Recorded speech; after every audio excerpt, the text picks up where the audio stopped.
The skin, or integument, is the largest organ in the human body.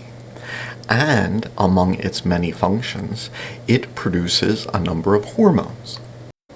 Does the skin make androgen hormones like testosterone? The answer is yes. So this is actually done two different ways. First, precursors of testosterone synthesis are released from the adrenal glands. They themselves can function as weak androgens and weak estrogens. Once they are absorbed, a cell can convert these precursors into testosterone if the correct enzymes are made. And skin cells do make enzymes like 5-alpha reductase and 17-beta hydroxysteroid dehydrogenase, which converts them into testosterone. This occurs in women. And one of the active forms of testosterone, dihydrotestosterone, in both genders. The skin also produces the enzymes which can make androgen hormones from cholesterol directly without precursors from the adrenal glands. Androgens from the skin have roles in hair growth, sebaceous gland activity, maintenance of the skin, and healing. Androgen production can occur more in some areas of the skin than others.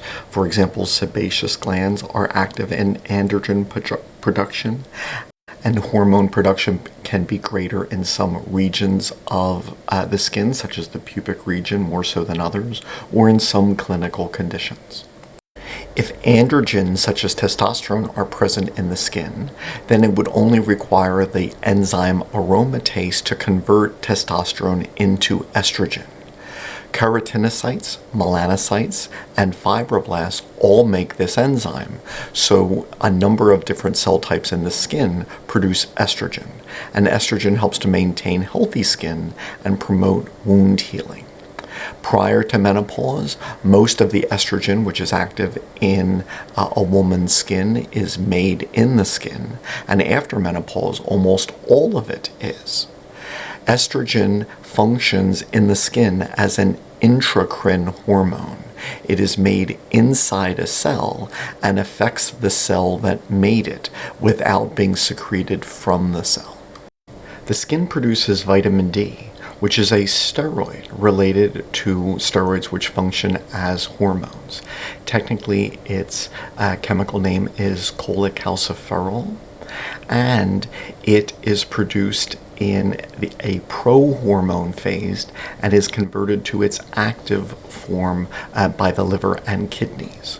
Also, keratinocytes in the skin can convert this precursor into the active form calcitriol, and they also make a vitamin D receptor, so skin cells can actually then activate it on their own.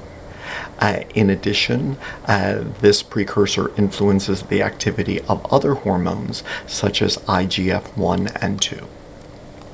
The skin also produces other hormones, such as corticotropin and glucocorticoids, such as cortisol, and these are functional as part of the stress response. Keratinocytes and melanocytes can produce beta endorphin in response to ultraviolet light exposure. And corticotropin releasing hormone, histamine from mast cells, and substance P are all substances released from the skin which can cause inflammation.